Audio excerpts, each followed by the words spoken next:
They stand in formation beneath the overcast sky, not for parade, not for spectacle, but for something far more intimate. An introduction to the voice of firepower, out in a field carved by precision and silence. German soldiers line up behind. Weapons that were not born here, but have found a second home in their hands. Each step toward the firing line is not just emotion. It is a transition between readiness and reality. Before them lie three machines. Three names etched into the history of combat. Three tools forged not in politics, but in necessity. M2, the M240, and the M249. They are not decorative. They are not ornamental. They are not theoretical. They are practical declarations of what it means to be prepared, not for war as a concept, but for war as a sound. And today, those sounds will return. The M2, or as some call it, the 50 caliber memory of past and future wars, is more than a weapon. It is the echo of thunder in controlled form.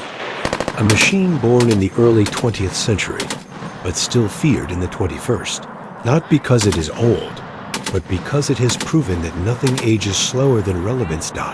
Every round fired from the M2 doesn't just pierce, it announces a declaration of presence, of distance, of pressure. Its recoil isn't a setback, it's punctuation. When the first German soldier grips its handles, he doesn't smile, he doesn't blink, he aligns, because this machine doesn't reward enthusiasm. It respects control. The ammunition is heavy, not just in weight, but in implication. One belt, one burst, one reminder that the world still builds machines to speak on its behalf when words fail. And beside it, the M240 waits, lighter, but no less determined. A general-purpose machine gun, capable of laying down suppression, carving corridors of dominance into contested terrain, making the enemy think twice about taking one more step forward. It was not designed to be beautiful. It was designed to be obeyed. Reliable under mud, steady in rain, unforgiving under stress. And in the hands of a soldier who has known drills but not yet known chaos, the M240 teaches patience. Because this gun does not need to roar to be heard. It simply needs to function. And function it does. From Afghanistan to urban Europe, from Dalmatia, NATO ranges to Turkish valleys, the M240 has seen the edge of calm and crossed it. Then, there's the youngest of the trio, the M249, the SAW, the squad's automatic voice, faster, more agile, hungry for rounds, and meant to move. It does. Not anchor a position. It flows with the line. It follows the fire team. It brings the weight of machine gun presence into the hands of infantry. It may be lighter, but it is not gentler.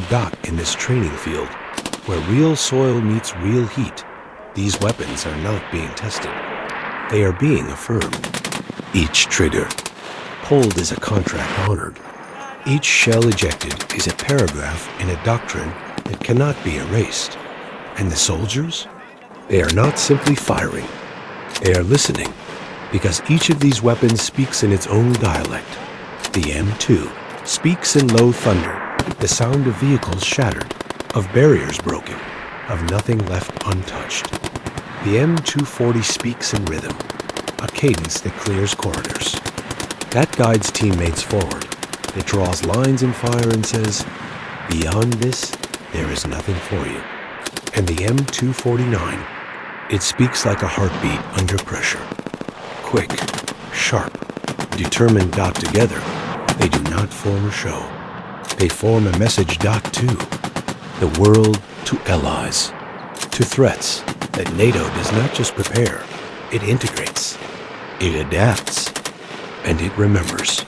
Because here, on this German range, under the distant eyes of coalition commanders and quiet drones, this isn't just about how a machine fires. It's about who stands behind it. Turkish, German, American, different flags, Same pressure, same silence before the shot, same purpose behind the line. These men are not training for show. They are not rehearsing empty drills. They are preparing for what the world does not say out loud anymore, that even in peace, some machines must be maintained. Some disciplines must be kept sharp. Some triggers must be tested, not to kill, but to confirm that nothing has been forgotten. And when the session ends, when the barrels cool, and the brass lies scattered in the grass like discarded punctuation, marks, the weapons are not cleaned with satisfaction, but with respect.